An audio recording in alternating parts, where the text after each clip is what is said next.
I'm going to describe what I reviewed, what I did not review, and what happened as a result.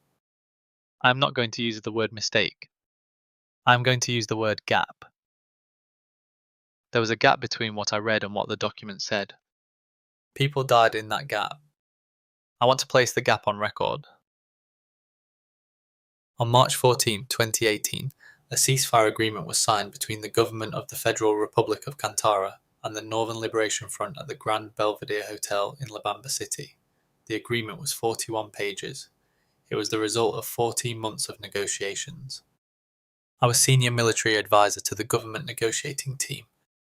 The final draft was delivered to me at 11 p.m. on March 13th, 10 hours before the signing ceremony. I reviewed it from 11 p.m. to 2 a.m., 3 hours. I identified 7 changes from the previous draft dated March 7th. I reviewed all 7. I approved the document for signing at 2:14 a.m. I did not review Clause 3 in detail. Clause 3 defined the geographic scope of the ceasefire using GPS coordinates, 4 boundary points. It had not changed in 6 months.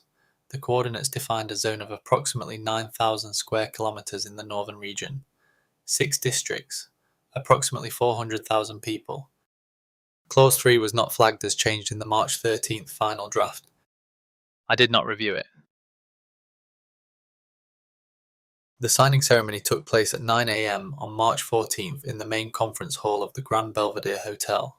Both parties signed. The agreement entered into force immediately upon signing, 9:04 a.m. The first shells fell on Maba district at 11:07 a.m. Maba district is in the northern region. Population approximately 68,000. It had been contested territory throughout the conflict. Both sides had committed to including it in the ceasefire zone. It was in the first draft of the agreement. It was in all subsequent drafts. The shells fell for 40 minutes. Government forces called for clarification. The Northern Liberation Front stated they were not in violation of the agreement. They were correct. I read Clause 3 at 11:15 a.m. The coordinates in Clause 3 of the final draft were different from the coordinates in the previous version. The eastern boundary had shifted by 12 kilometres. Maba district was excluded from the final draft. It had been included in all previous drafts. I have the document here, all 41 pages. I am going to open it to Clause 3. I am going to read the coordinates. Northern boundary, latitude 11.4732 degrees north, longitude negative 8.9165 degrees. Southern boundary, latitude 10.8891 degrees north, longitude negative 8.7433 degrees. Western boundary, latitude 11.1900 degrees north, longitude negative 9.2278 degrees. Eastern boundary, latitude 11.0541 degrees north, longitude negative 8.3724 degrees. Those coordinates take 30 seconds to read. I am closing this document. I am opening the previous draft, March 7th. I am going to read the eastern boundary coordinate from that version. Eastern boundary, latitude 11.0541 degrees north, longitude negative 8.2618 degrees. The difference is in the fourth decimal place of the eastern longitude. Negative 8.3724 in the final draft. Negative 8.2618 in the March 7th draft. 12 kilometres. The difference from them is 12 kilometres. Those two sets of coordinates look almost identical. I reviewed the final document for 3 hours. I did not catch a change in the fourth decimal place of one coordinate. The official casualty figure for Maba district between March 14th and the ceasefire renegotiation in August 2018 is 212. I reviewed 6 previous versions of Clause 3. All 6 included Maba district. All 6 used the coordinate negative 8.2618 for the eastern boundary. I did not review the final version of Clause 3 because it had not changed in 6 months. It had changed. I did not know it had changed. 212 is the official figure. I believe the actual figure is higher. I cannot prove this. I am placing the official figure on record because it is what I have. After the shelling, I requested an emergency meeting with the Northern Liberation Front. They provided the agreement they had signed. Page 19, Clause 3. The coordinates match the version I had approved. They stated they had no forces within the agreed ceasefire zone. They were correct. Maba district was not within the agreed ceasefire zone. I reviewed all communication between the negotiating teams in the 72 hours before signing. I reviewed every email, every message, every draft comparison document. I was looking for when the coordinate changed. I was looking for who changed it. The change appeared in the final formatting revision completed by the government negotiating team on March 13th at 9:30 p.m., 90 minutes before the final draft was delivered to me. The formatting revision was done by a junior staff member, 23 years old. He had been with the team for 4 months. His job was to prepare the final formatted version of the agreement for printing and signing. He was copying coordinates from a working document into the final template. He made a transcription error. -8.3724 instead of -8.2618. 1 digit. The error was not caught in the review process because the coordinates were not flagged as changed in the document comparison. The comparison tool we used compared text format. GPS coordinates are text. The comparison tool showed clause 3 as unchanged because the structure and headings were unchanged. The actual numbers were different. The tool did not catch it. I did not catch it.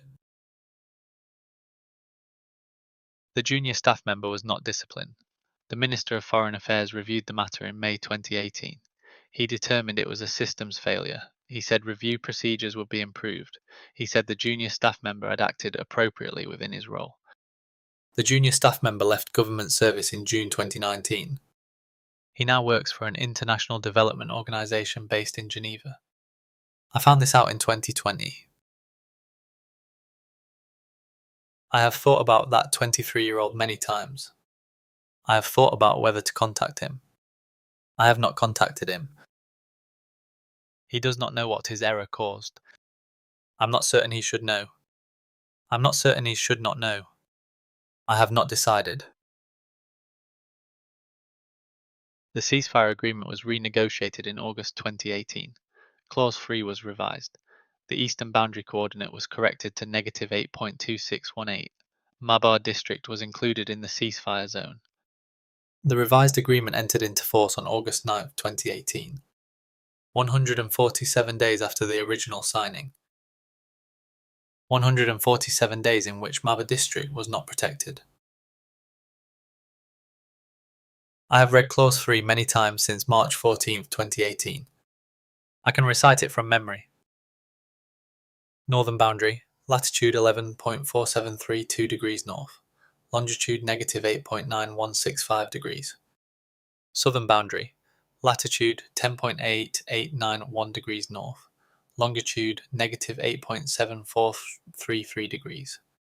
Western boundary, latitude 11.1900 degrees north, longitude -9.2278 degrees.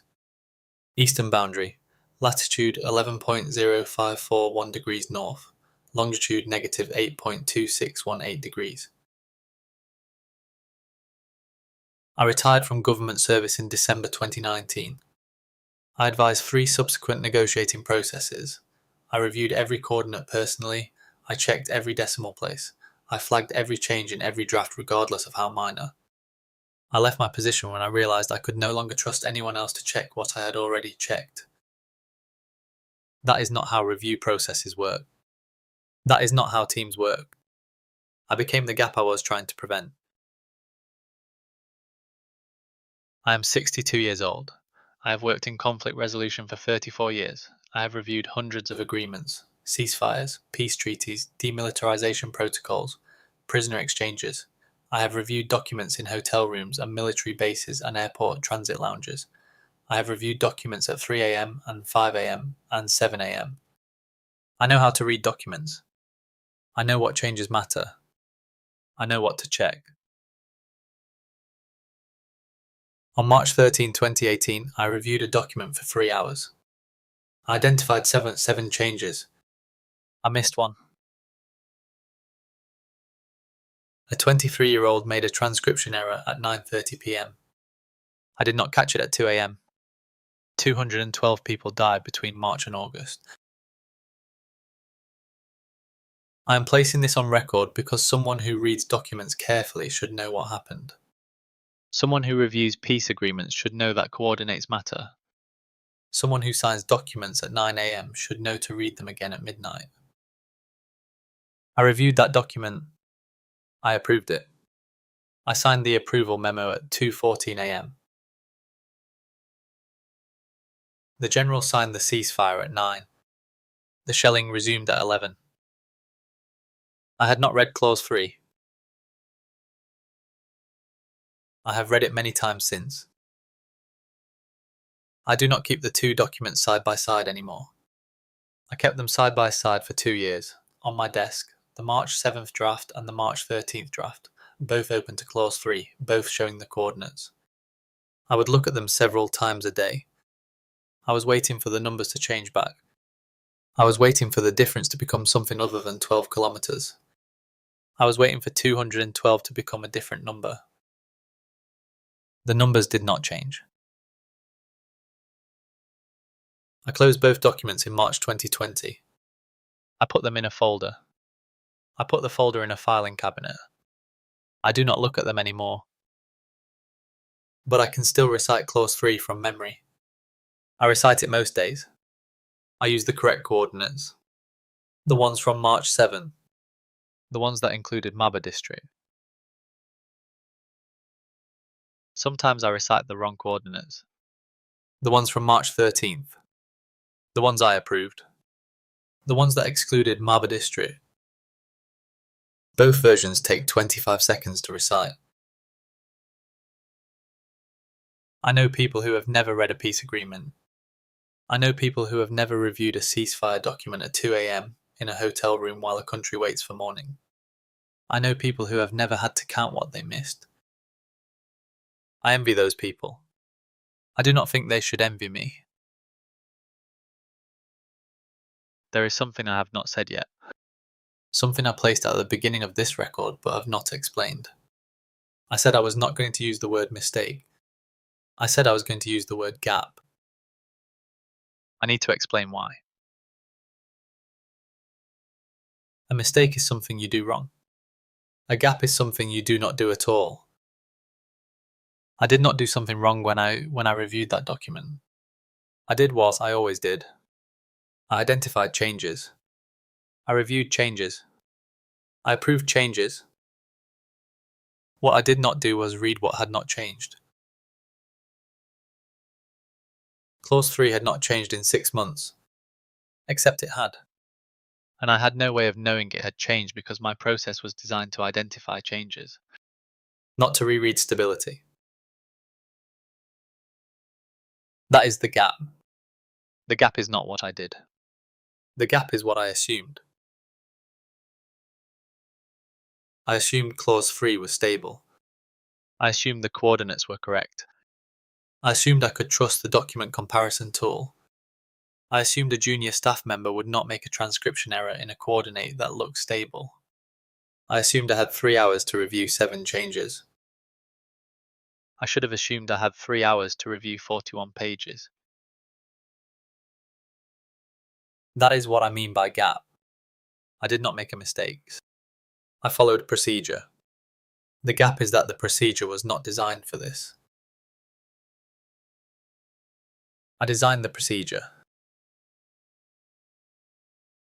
which means the gap is mine. Not the 23-year-olds, not the document comparison tools, not the formatting processes. Mine. That is why I have not contacted him. The 23-year-old in Geneva. Because if I contacted him, I would have to tell him what his error caused. And if I told him what his error caused, I would have to tell him that it was not his error that caused it. It was my gap. And I do not know how to say that. I do not know how to tell someone that their error revealed my gap. I do not know how to tell someone that they made a transcription error, and I made an assumption, and between the two things 212 people died. I do not know how to apportion that. So I have placed it on record instead. The coordinates. The gap. The 212. I have placed it on record so that someone who reads documents carefully will know. Someone who reviews peace agreements will know. Someone who signs approvals at 2 a.m. will know. Know what? That coordinates matter. That fourth decimal places matter. That stability is not the same as correctness. That 3 hours is not always enough. That procedures have gaps.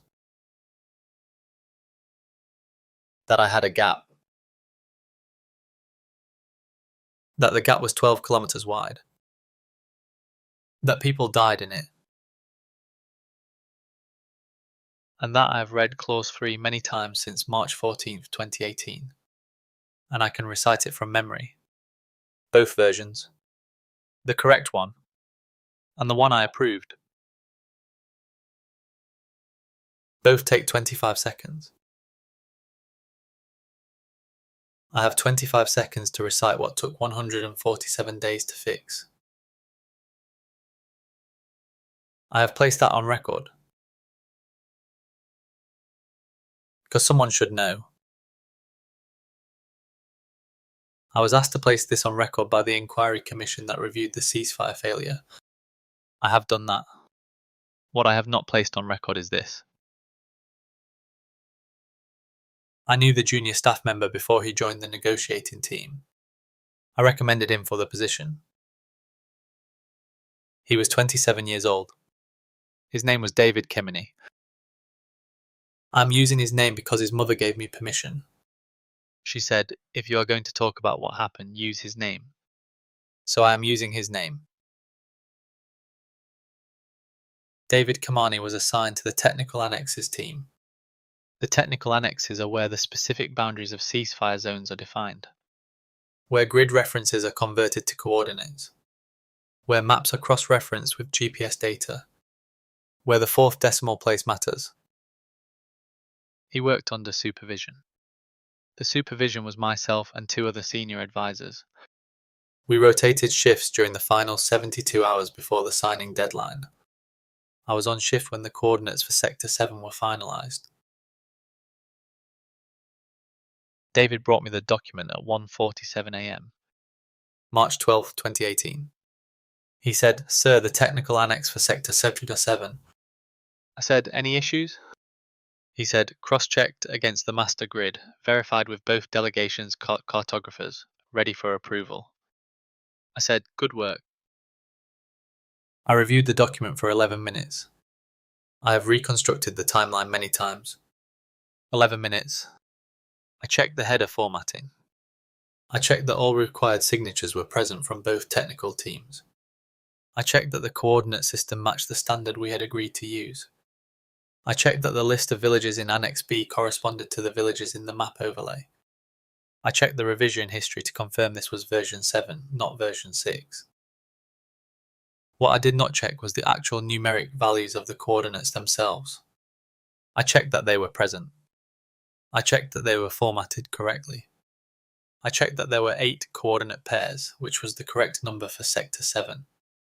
I did not verify that the numbers were correct, because I had checked version 6 the previous day. And I knew that version 7 was only supposed to correct a minor discrepancy in the preamble language. The coordinates were not supposed to have changed, so I did not check them. At 1:58 a.m, I signed the approval. I handed it back to David. I said, well done, get some sleep. He said, thank you, sir. The coordinates had changed. During the revision from version 6 to version 7, David had been asked to reformat the entire document using a new template. The new template had been provided by the host nation to ensure compatibility with their legal archiving system. David had copied the coordinate table from version 6 into the new template. The new template used a different column width. When he pasted the table, one column shifted. The eastern boundary coordinates moved one cell to the right. They overwrote the northern boundary coordinates. The northern boundary coordinates disappeared. David did not notice because he was reformatting, not recalculating. He assumed the numbers would paste correctly. I did not notice because I was checking for procedural compliance, not numerical accuracy. I assumed the numbers had not changed. Both assumptions were reasonable. Both assumptions were wrong. The gap between them was 12 kilometres. The ceasefire agreement was signed on March 14, 2018 at 11 am. It took effect at midnight that same day. Both armed parties withdrew to their designated positions based on the coordinates in the technical annexes. The Western Party withdrew correctly.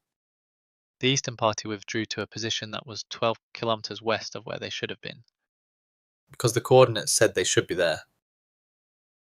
At 2:17 am on March 15th, a Western patrol encountered an Eastern checkpoint in what they believed was their secured ceasefire zone.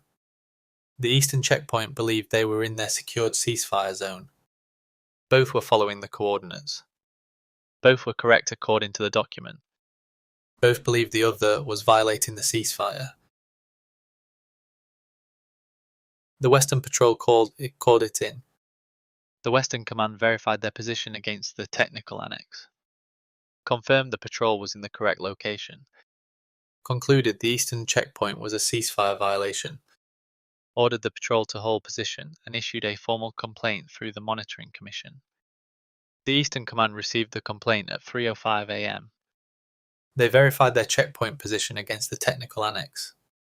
Confirmed the checkpoint was in the correct location. Concluded the complaint was unfounded and possibly a provocation. They ordered the checkpoint to remain in position. At 4:33 am, shots were fired. The Monitoring Commission still does not know who fired first. Both sides say the other fired. Both sides believe they were defending their legitimate ceasefire zone. Both sides were following orders based on the coordinates I had approved. The firefight lasted 19 minutes. 7 members of the Western Patrol were killed. 11 members of the Eastern Checkpoint were killed. 194 civilians were killed when the Eastern Command responded with artillery fire that hit a displacement camp. A displacement camp that was supposed to be in the neutral buffer zone. A displacement camp that was in the neutral buffer zone according to the correct coordinates, but was not in the neutral buffer zone according to the coordinates I had approved. 212 people. 7 patrol members. 11 checkpoint guards. 194 civilians. The ceasefire collapsed by dawn. It took 147 days to negotiate a new one. During those 147 days, an estimated 4,300 people died. I'm not placing those 4,300 on my record. I am placing the 212. The 212 who died directly in the gap. The Inquiry Commission found the error on March 17th. 3 days after the signing. They compared version 6 to version 7. They identified the column shift. They calculated the discrepancy. 12 kilometres. I was interviewed by the Commission on March 21st. They asked me if I had reviewed the coordinates. I said yes. They asked me how I had reviewed them. I explained my process. They asked me if I had compared version 7 to version 6 numerically. I said no. They asked me why not. I said because the coordinates were not supposed to have changed. They asked me if I had verified that assumption. I said no. They asked me about David Kimani. They asked me if he had flagged any concerns. I said no. They asked me if I had asked him if there were any concerns beyond what he reported. I said no. They asked me if that was standard procedure. I said it was my procedure. They asked me if my procedure was adequate. I did not answer that question. David Kimani was interviewed by the Commission on March 23rd. I have not read the transcript of his interview. I have been told that he answered every question. I have been told that he took full responsibility for the error. I have been told that he stated clearly that he should have verified the coordinates after reformatting. I have been told that when asked if his supervising officer should have caught the error, he said, "That is not for me to judge, sir." David Kamani resigned from the negotiating team on March 25, 2018. He submitted a letter accepting full responsibility for the coordinate error. He recommended that he be formally reprimanded and barred from future technical positions. His resignation was accepted. The formal reprimand was issued. I signed the reprimand. I was asked by the Commission if I believed I should also resign. I said I served at the pleasure of my government. They asked if I believe my government should remove me. I said that was not my decision to make. They asked if I believed I had failed in my duty. I said I believed there was a gap in my review process. They asked if I would characterize that gap as a failure. I said I would characterize it as a gap. I did not resign. I was not removed. I was reassigned to a different portfolio. I no longer review technical annexes. I no longer supervise junior staff. I continue to serve. David Kameni's mother contacted me on August 3rd, 2018. She asked to meet with me. I agreed. We met in a cafe in a city I will not name. She was 61 years old. She ordered tea. I ordered coffee. She said, "I want to know if my son was responsible." I said, "There was an error in the document he prepared." She said, "I know there was an error. I want to know if he was responsible." I said, "The error originated in his work." She said, "And you reviewed his work?" I said, "Yes." She said, "And you approved his work?" I said, "Yes." She said, "And you did not find the error?" I said, "No." She said, "So you were also responsible?" I said, "There was a gap in my review." She said, "A gap?" I said, "Yes." She said, 212 people died in your gap. I said, "Yes." She said, "My son has not left his room for 70 days. He does not sleep. He reads the names of the 212. Every night he reads all 212 names. It takes him 40 minutes. Then he starts again." She said, "Do you read the names?" I said, "No." She said, "Why not?" I said, "Because I am trying to prevent the next gap." She said, "By serving in a different portfolio?" I said, "Yes." She said, "By not resigning?" I said, "Yes." She said, "By letting my son carry the responsibility?" I did not answer. She finished her tea. She stood up. She said, "If you ever speak about what happened, use his name. David Kimeny. Say his name so people know he was a real person who made a real error. But also say your name. Say your name so people know you are a real person who made a real gap." I said, "I cannot say my name." She said, "Why not?" I said, "Because I still serve." She said, "You serve, and my son reads names in his room." She left. I finished my coffee. I paid for both.